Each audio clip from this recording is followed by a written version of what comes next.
Here is a brief explanation to what's going on right now in Syria. In the end of November, two major Syrian rebel bodies located in the northern part of Syria. One is called the HTS, Hayat Tahrir al-Sham, and the other one is called the Free Syrian Army, FSA, launched a massive military offensive against Assad forces in the north part of Syria. In a very swift move, the offensive gained a lot of momentum on the ground, and right now the rebels actually took over two major Syrian cities, Aleppo and Hama in the north part of Syria. The factor beyond this offensive is Turkey. Why is Turkey involved in that? Turkey has two major challenges when it comes to the issue of Syria. One is the presence of some 3 million Syrian refugees in Turkey, a presence that results in a lot of political and economic tensions and burden in Turkey. The other thing is the establishment of a Kurdish autonomy in the northeast part of Turkey. The Turks view that autonomy as a threat to Turkish national security. In the last year, Turkey has tried a diplomatic course, a discussion with Assad to try to address those two challenges.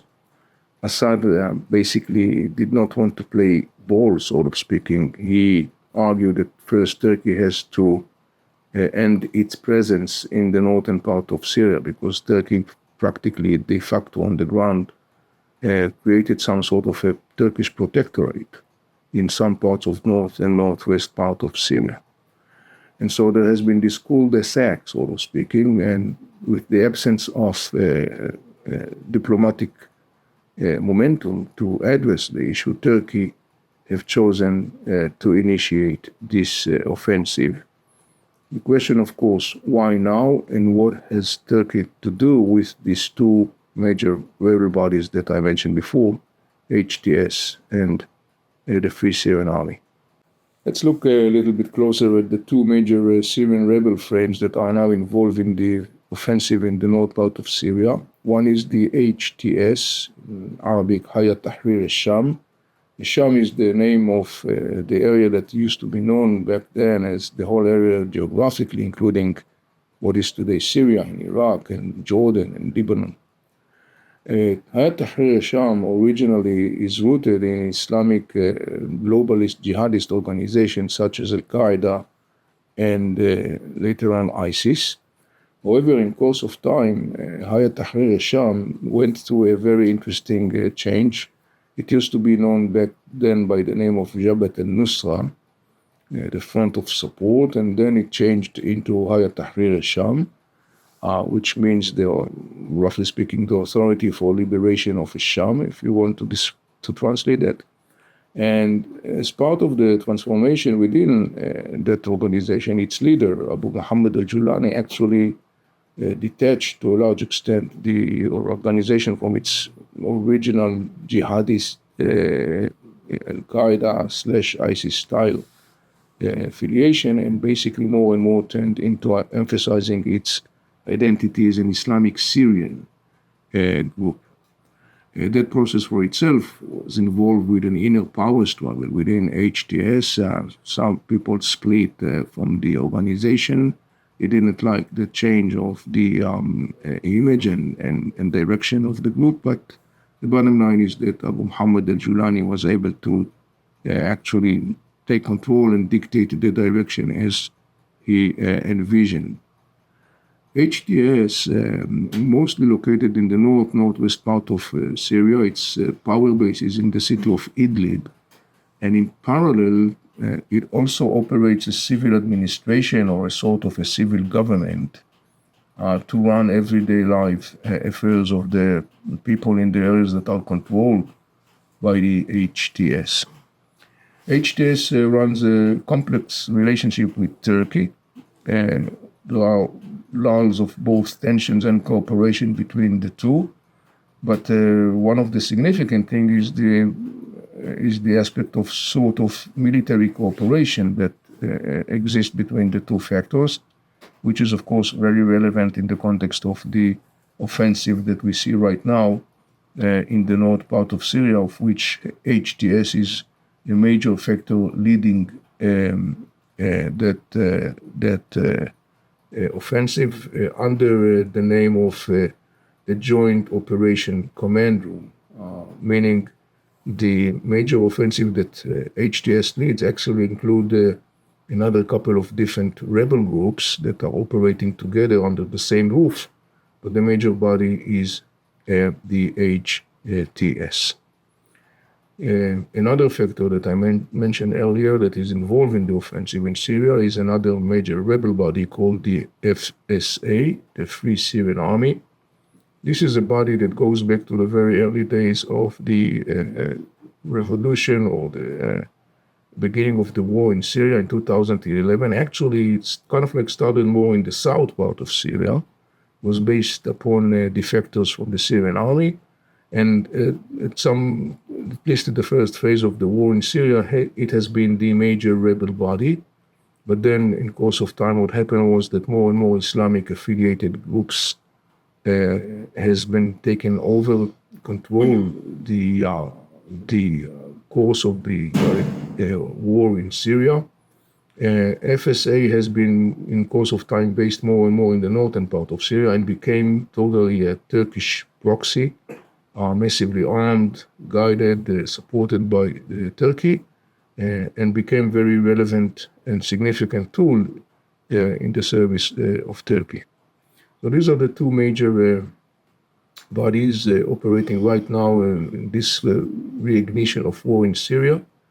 FSA, the Free Syrian Army, is operating under the name currently of the Dome of Freedom, operating also in areas that are in proximity to major cities of Haleb and Hama and eastwards of that area that has been taken by the rebels in the last couple of days. A very significant arena that we have to follow very closely in the context of the war right now in Syria is Iraq. Why Iraq? Iraq borders Syria from the east. In Iraq, there is a structure of Iraqi Shiite militias that are known by the name of the PMU, the Popular Mobilization Units. Those militias are an integral part and parcel of the Iraqi security establishment.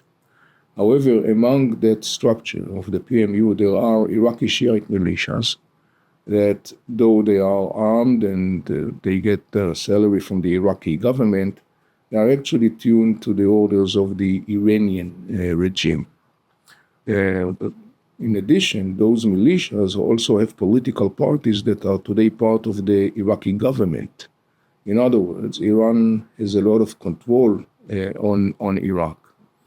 As the offensive started in Syria and gaining momentum to the point the Assad regime looks in a jeopardy situation, obviously the Iranians are deeply concerned with the downfall of Assad because Assad is very significant for the Iranian hegemonic vision. That is the reason why Iran sent Hezbollah and Iraqi Shiite militias and Afghan and Pakistani Shiite militias during the war in Syria to save Assad rule. Today, following the significant weakening of the Hezbollah because of the war with Israel, Iran is in a dire situation, of course, Assad as well, and the Iranians need to find solution to support Assad. One possible source of support could be the Iraqi Shiite militias. Some of those militias are already operating in Syria for a long period of time. However, there is a large segment of those Shiite factors that are still in Iraq. And so there is a concern that those militias will actually, against the interest of the Iraqis and the interest of its government, that they will basically, by the order of Iran, will move to Syria to try and to stop the offensive of the rebels and to save Assad. In that regard, I will mention that Abu Muhammad al-Julani, the leader of HTS, a major rebel body that is leading a big part of this offensive, actually addressed the Iraqi government and urged them to keep neutrality and to stay out. He basically made it very clear that this offensive is not against Iraq. They are not threatening Iraq. They have no interest to threaten Iraq. So it's a very complex situation, and one of the reasons for that is the fact that Iraq is a very significant ally of the United States. Obviously, the United States would not like to see a situation of Iraq being dragged into this war in Syria, a situation that could result in a lot of inner tensions in Iraq itself, and obviously will force the United States to proactively intervene in order to stop that process. So that's the reason why we should also watch Iraq very closely in the context of the current evolving developments in Syria. The power beyond the major offensive of Syrian rebels in the north part of Syria starting at the end of November is Turkey. Why and how Turkey is involved in that offensive? Turkey has two major challenges in the context of Syria. One is the presence of some 3 million Syrian refugees in Turkey that results in a lot of economic and political tensions within Turkey. The other thing is the issue of the Kurdish autonomy in the northeast part of Turkey. Turkey views that autonomy as a threat to Turkish national security. During the last year, President Erdogan was trying through diplomatic process to engage the Syrian President Assad to find solution to those challenges, but Assad actually didn't play ball with Erdogan. Assad argued that Turkey first has to evacuate its presence from Syria because Turkey, practically speaking, de facto rules parts of northwest part of Syria, creating actually a Turkish protectorate in the north and northwest part of Syria. And so there has been this cul-de-sac, and that resulted in Turkish decision to initiate that offensive using HTS and the Free Syrian Army as proxies in order to enhance the interest of Turkey in finding solution to those challenges. Turkey, Erdogan actually initiated that offensive at this timing because of a couple of reasons. First is the fact that Iran and its proxies, particularly Hezbollah, has been significantly weakened following the war with Israel. Thus, their ability to stand by Assad, as they have been doing through all the years of the war, that ability has been somewhat significantly diminished. The other reason is that another major ally of Assad, Russia, is engaged in a war in Ukraine. And the third reason is that the change of power in the United States and the incoming new administration of President Trump. The conjunction of these three components apparently kind of like incentivized Erdogan to initiate that offensive at this moment. Currently, there is a lot of speculation whether Assad regime could survive that offensive. It's still under a big question mark. Iran and Russia have invested enormously in saving Assad rule, so it's very unlikely that they will just watch indifferently Assad regime crumbled and going down. So we could expect, or should expect, the continuation of the tension in Syria. It's interesting also to notice that as far as Erdogan is concerned, his aim is not to topple down Assad. His aim is to find solution to the challenge that bothers him. But the big question right now, given to the momentum of the Syrian rebels on the ground, is whether this is a momentum that is going to spiral out of control. In other words, is it possible that Turkey unleashed a tiger that nobody can ride, including Turkey? Currently, it's an open question. Follow the development very closely. Thank you for watching.